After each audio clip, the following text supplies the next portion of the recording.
It's Monday, October 28th. This is PSN News. Tonight we'll bring you exclusive looks into what went on last week on Penn State's campus and in the community, as well as more on another Penn State fraternity that was recently suspended. We also have more on the controversial speakers Turning Point USA brought to campus last week, as well as diving into reports of the death of the leader of ISIS. Stay tuned.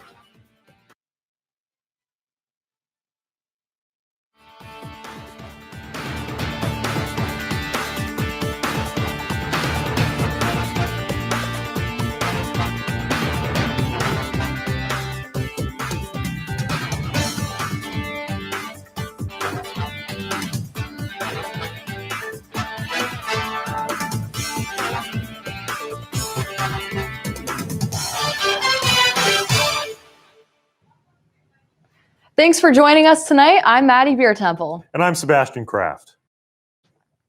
Another Penn State fraternity is facing university discipline. On Tuesday, the Alpha Delta chapter of Chi Phi was placed on interim suspension after the death of 17-year-old Jack Schoenig, a visiting senior cathedral prep student. The teen was found in full cardiac arrest last Saturday at an off-campus house allegedly occupied by Chi Phi brothers. Resuscitation efforts were unsuccessful, and Schoenig was pronounced dead at the scene. Borough Police and Penn State's Student Conduct Office are currently investigating, and the coroner's report will be available in about 6 weeks. Turning Point USA's Penn State chapter hosted two controversial YouTubers last Wednesday in the Curran Auditorium.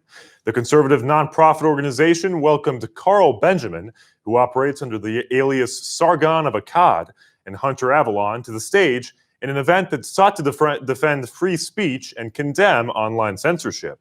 Both YouTubers were banned from Twitter and Facebook earlier this year for alleged hate speech. Avalon received a permanent ban from Twitter, and his YouTube channel was also temporarily decommissioned before being restored after a few hours.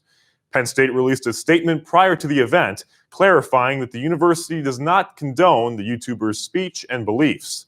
Benjamin and Avalon answered student questions at the event shortly after protesters gathered outside the auditorium to voice their displeasure.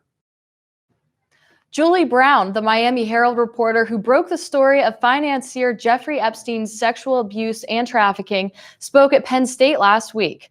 PSN News field reporter Izzy Hayes was at Schwab Auditorium with the story.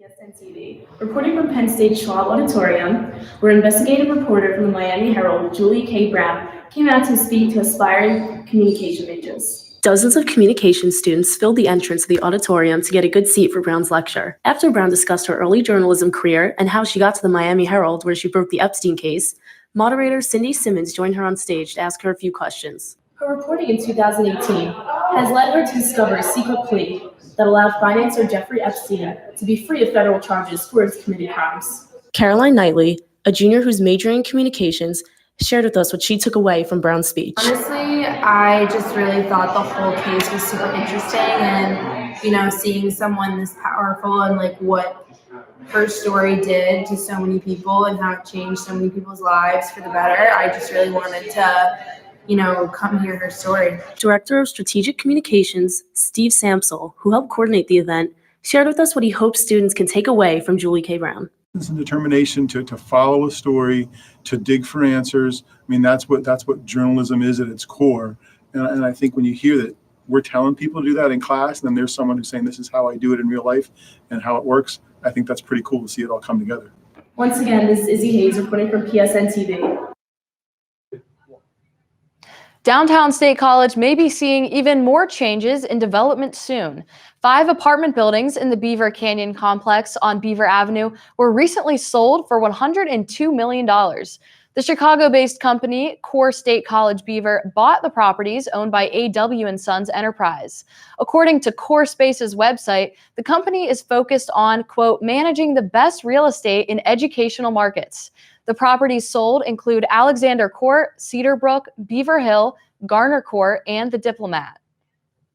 Local business conglomerate Hotel State College and Company is set to be purchased by Pat Crotchy and Company in a deal worth approximately $2.5 million. The two parties are finalizing an agreement that will transfer Hotel State College's 7 downtown businesses to the Crotchy estate. Michael Krotche is president of his father's company, and Jeff Sorg, the younger Krotche's brother-in-law, is the company's CEO. Both are Penn State alumni and are prepared to inherit Hotel State College, as well as accompanying properties such as the Corner Room, Bill Pickles Tap Room, and the Basement Night Spot. Stay tuned because after the break, Kaylin Dunning will bring you the latest in entertainment. Welcome back to PSN News. I'm Kaylin Dunning with your entertainment update. Penn State Center Stage will be performing a series of the musical A Little Night Music. This is the second production in the 2019 and 2020 season for Penn State School of Theater. The upcoming production will run several shows from November 5th to the 15th at the Playhouse Theater at 7:30 p.m. The romantic musical is centered around the intertwined relationships of former and current lovers among the Swedish elite class during the early 20th century. Tickets are $12.50 for Penn State students and $20 for non-students. A stop at the Bryce Jordan Center last Friday. Dunham's performance at State College kicked off his North American tour entitled Jeff Dunham Seriously. Tickets were sold for $55 a person. The show featured his famous cast of politically incorrect characters, including Peanut, Walter, Jose Jalapeno, Bubba J, and Ahmed the Dead Terrorist. The BJC has been a regular destination for Dunham on his tours, making this the sixth time he has stopped in State College, with his most recent visit being in 2016. Dunham is the latest performance of the BJC's impressive fall lineup so far.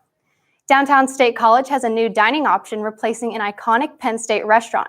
Hello Bistro opened this month on College Avenue, replacing area staple Yield College Diner. Our Bianca Alvarez talked to some Penn State students on what they thought of the newest spot downtown. Hi, I'm Bianca Alvarez reporting to you live here from Hello Bistro, a place that serves both burgers and salads. Following its opening earlier this month, Hello Bistro has expanded from its Pittsburgh roots to State College to give customers a variety of burgers and salads. The bistro offers customers the chance to create their own as well as ordering signature items on the menu. This offers State College a new experience in this vicinity as it differs from its previous placeholder, Yield Diner. So how do you think about it replacing such a historic part? Do you think it's nice that we have a new franchise, or do you kind of wish we still had the same?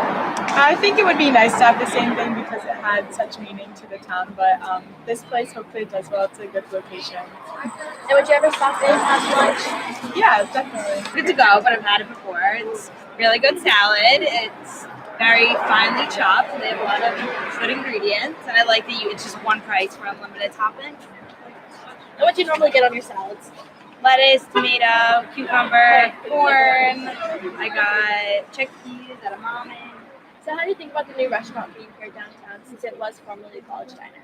Very excited. It's a really good another option for downtown. So as we can tell, this place can be really popular and booming with all the options that they have for students here at State College. For PSN News, I'm Bianca Alvarez. Rapper Kanye West released his latest album entitled Jesus is King on Friday, October 25th. The eagerly awaited album was dropped months later than expected, with West tweeting, quote, "To my fans, thank you for being loyal and patient. We are not going to sleep until this album is out," end quote. The rapper also tweeted a track list the night before the release to prepare his fans. The album follows a Christian theme, with West describing it as an expression of the gospel. The album release comes the same day as his IMAX film, also entitled Jesus is King, which documents West's music focus and faith-based experiences, hosting his own Sunday services across the country. In a recent interview, Kanye West also announced he will be releasing a Sunday service album on Christmas entitled Jesus is Born. That's your entertainment update. During the break, PSN News field reporter John Mead has the story about a walk to cure Alzheimer's. After that, Adam Mikoleshko has the latest in sports. Stay tuned. I'm John Mead reporting for PSN News, and I'm here at Medler Field where people have gathered to participate in the annual State College Walk to End Alzheimer's.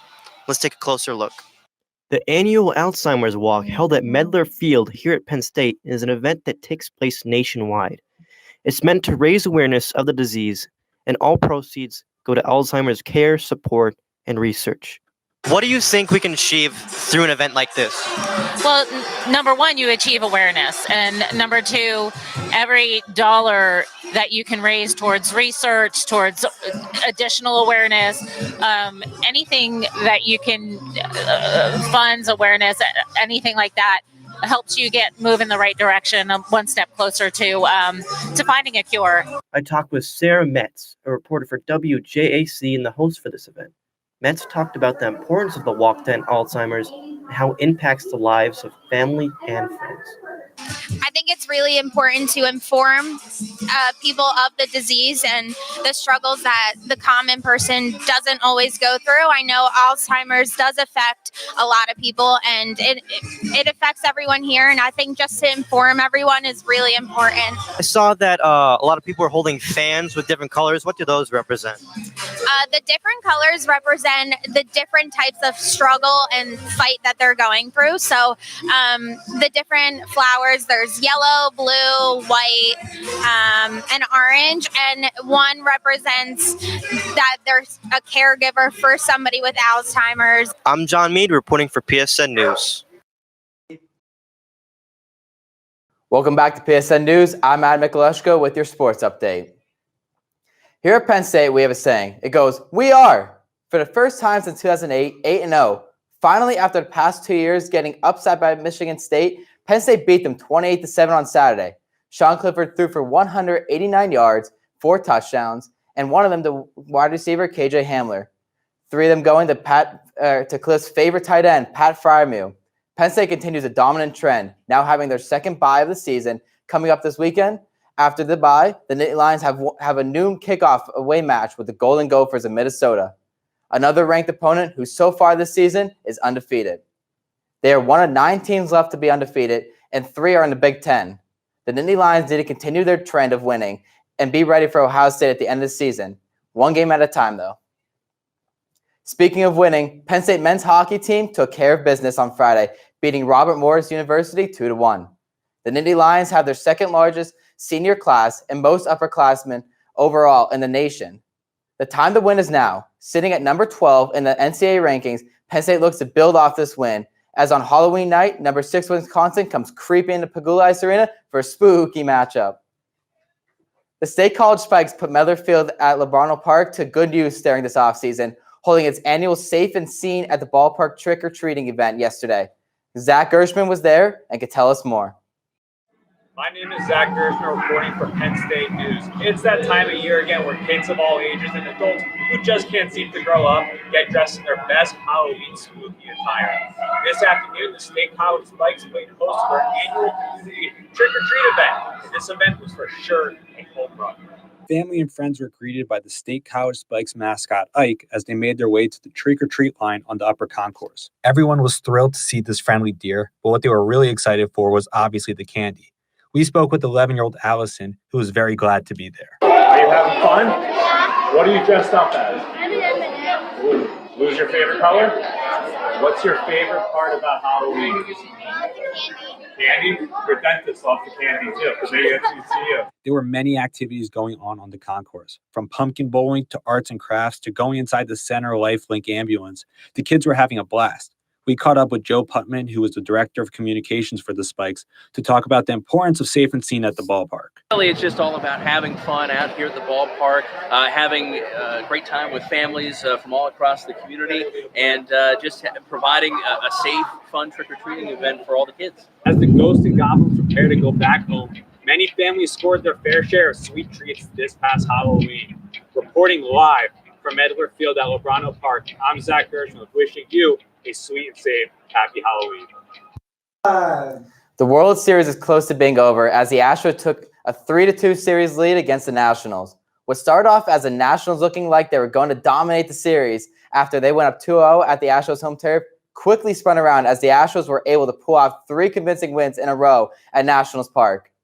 Last game, a late scratch for starting pitcher Max Scherzer had the Astros take advantage of Joe Ross. The Astros look to win the series when they return home on Tuesday. That was your sports update. Stay tuned because after the break, we have an exclusive interview with Sarah Paez, a reporter for the Central Daily Times here in State College. I'm Michael Snepp, and welcome back to PSN News. Tonight, we have Sarah Paez, a reporter for the Central Daily Times here in State College. She's here to talk to us about what it's like covering the Center County region.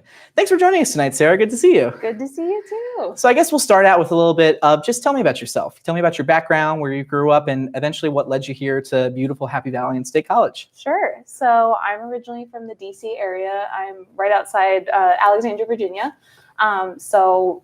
If you remember the Titans, that was the high school that I went to. Oh, interesting. But many, many years later. Right.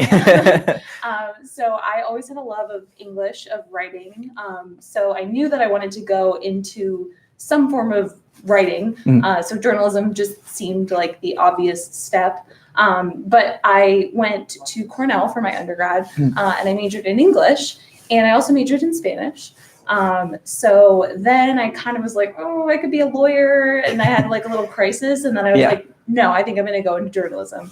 Cause I just felt like, I don't know, that it was something that was kind of like a public service. And I definitely wanted to give back somehow. And I knew, at least that was my thinking, I want to do that. I want to go into journalism. I want to give back. So, honestly, how I ended up here, kind of totally random. I was applying around to a bunch of internships, and WPSU was the first internship that actually called me back. Right. And it was radio news. They were like, do you have any experience? And I was like, no, I have zero experience. Right. And so, so I got off the phone call with Emily Reddy. She just had a baby, by the way. Hi, Emily. Congratulations. Wow. But no, so, and then I ended up in Happy Valley, and I thought I was going to be here for 3 months, and I've been here for 2 years. So, that's how I got here. Then my current job, I work at the Sun Daily Times. You know that, former intern. So I ended up there just through a series of very fortunate events. I knew I wanted to go into newspaper writing because I really like writing. Right. And I also really love the radio. Right. So so I just, I applied for a job there and they wanted me. So here I am. So what kind of things do you cover in Centre County for the Centre Daily Times? And, kind of what's your beat for this area? Good question. It changes every day. So technically I'm the town and gown reporter. So things that affect our, State College area, specifically when it comes to Penn State State College relationships. So we've found that that's really what gets people ticking. They really just like when we capture the feeling of, how the university interacts with the town. Right. And I think that it just does that in so many different ways. And I also, through that, I'm kind of a local government reporter as well. I go to all the borough council meetings. And it's been a really cool, interesting. I mean, people don't usually say that about local government, but right. But you tend to enjoy it, I guess. Right. So what is it like kind of covering the Centre County area? What challenges do you face? What are kind of the positives? What are maybe sometimes the negatives? And kind of what is it like to be a journalist within this area and dealing with the university and with the surrounding town and things like that? So this is a super interesting area. I mean, you would literally never run out of things to report on. I know sometimes, you come from a bigger city and you come here and you're like, oh, the pace of life is so much slower. At least that's kind of how I felt when I came here, coming from right outside the DC area. But no, that couldn't be further from the truth. So covering Centre County, I mean, you have so many different groups all kind of converging in the same area, which is super interesting. I mean, you have students, you have professors, you have townies, you have farmers, you have people who work in like factory industries, like you've got like service work, just got everybody all coming to the same place. And so there's bound to be some tensions, but also some really interesting melding. Right. So I think that's kind of what I really like about this area is that it's kind of a microcosm of like the rest of the country in a way. Right. Like you just have everything here, just on a smaller scale. Right, exactly. So I mean, I think that's a benefit and also a challenge. I come from an area where I could walk literally everywhere, and now I drive literally everywhere. But I love the community I live in. I live in Bellefonte. And I think it's a really interesting study. It's just, especially as a person who's never lived in a rural area in a small town, I'm a people watcher. I like to watch people. I like to study their behaviors. I like to study what makes them tick. And I think that as a journalist, it's given me a really unique opportunity to do that. Right. So far in your time at the CDT, what has been your favorite story that you've written so far, or your favorite kind of series of stories that you've had to do for the Center Daily Times? I've been thinking about this so much, trying to come up with a good answer. That's such a good question. Can I give you like a double answer? Of course, yeah. Okay. So my first like really big series at the Center Daily Times was about firefighters and the challenges that they face, specifically with funding and time constraints, because none of them are paid.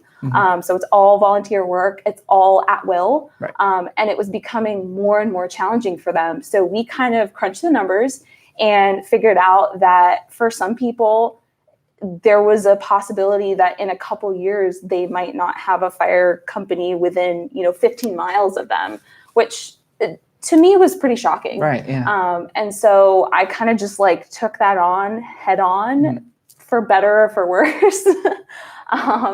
And so, yeah, I'm very proud of that series that I did. Yeah, well, that's super interesting. Well, that's all the time we have for now. Thanks so much for joining us today, Sarah. Thank you. Stay tuned. I've been Michael Sneff.